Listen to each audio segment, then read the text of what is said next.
Welcome to Christmas with kitchenBOB and, of course, Tina. Now, if you thought Thanksgiving was all about tradition, it can't hold a candle to Christmas. The thing is, every family has its own tradition, and mine is rather austere. Now, Tina's gonna help us fix a beautiful top roast to remind us of all the good things in our lives, and some rather simple, plain, unadorned green beans, maybe a little bit of butter, to remind us of all those who don't have much in this world. And we're gonna top that off with something very special, very easy, and very British. Yorkshire Pudding. Sounds classy, doesn't it? They say it was first made in 1732 by some guy pouring some batter into some hot oil. I don't know what gets into some people. And we're gonna make this to remind us that things are not always as they seem, because Yorkshire Pudding has nothing to do with pudding as you and I know it. But whatever Tina says, I'll do it. Now, this whole dinner begins with about a 3-pound roast, so let's get this Christmas cook underway, huh? Tina, the honor is yours. Well, the first thing you have to do is you have to have your meat at room temperature, then rub the olive oil all over it, salt it all over, and leave it out for an hour or two.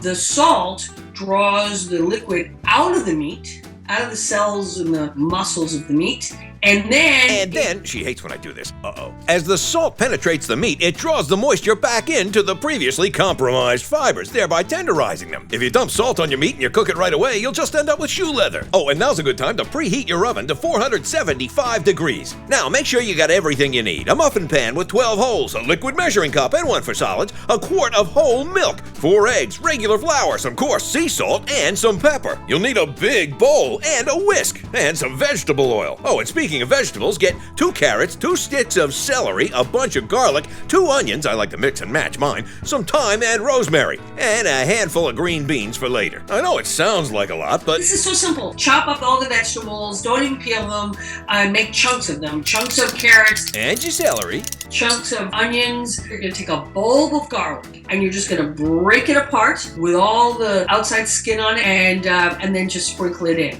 So you don't even have to chop or get your hands dirty, which I know you don't like to do, Bob. To me, you get your hands in there, it's a form of love when you cook. She's never seen American Pie. And then you take these vegetables and your thyme and you plunk it right down in the middle of a greased roasting pan. And then you take your roast and you just plunk it on top. Put it in a preheated oven and immediately turn the heat down from 475 to 400. The key here now is to know your oven. Every oven, like every other girlfriend or boyfriend, is different. You gotta know it, how it works, so you don't overcook the meat. And if you don't know your oven, don't panic. Just keep an eye on it and use meat thermometers. And for this cut of meat, I strongly recommend pulling it at about 135 degrees for a nice medium rare result. Now, while that's cooking, you're gonna line up these things: 4 eggs, a hair under a cup of whole milk, and 1 cup of regular flour. This is for the so-called Yorkshire puddings. These are amazing. They're easy, they're delicious, and people will be very impressed. They better be. Now for the work. So what you're gonna do is take 4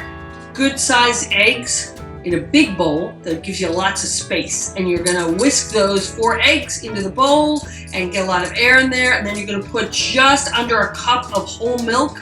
I think it's 9 ounces in, and you're gonna whisk that, keep whisking, and a pinch of salt and whisk that in, and then you're gonna put a cup of flour in and whisk that in. And so it's gonna look like a pancake batter, and you wanna keep whisking till you get all the lumps out. The way you'll know it's okay is you dip a spoon in, and if it sort of clings to the back of the spoon and drips a little bit, it's the right consistency, and you set it aside. About this time, your meat should be cooked, so take it out and cover it and let it rest so the juices have time to redistribute themselves throughout the meat and end up on your tongue, not on the plate. Now, you take your muffin pan and you drop a 1/4 inch of vegetable oil in the bottom. Put this thing in the oven at 400 degrees for about 15 minutes. Then take them out slowly, because there's nothing worse than a hot oil burn. And put your batter in the measuring cup so it's easy to pour. And pour that batter into the middle of each muffin hole, about halfway up.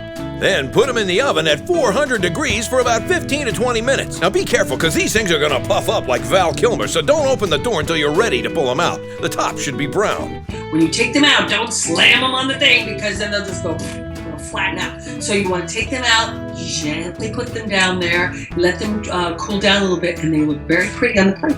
Very festive. Now for the gravy.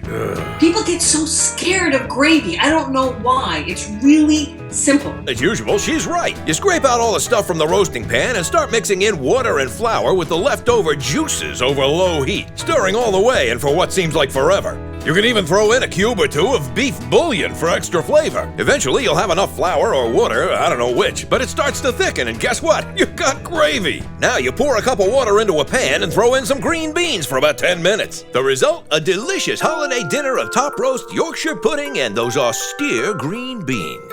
And there you have it. Thanks, Tina, and Merry Christmas. Merry Christmas, Bob. And from all of us here at Kitchen Bob, to all of you out there, thanks for watching. Have a very Merry Christmas and a Happy New Year.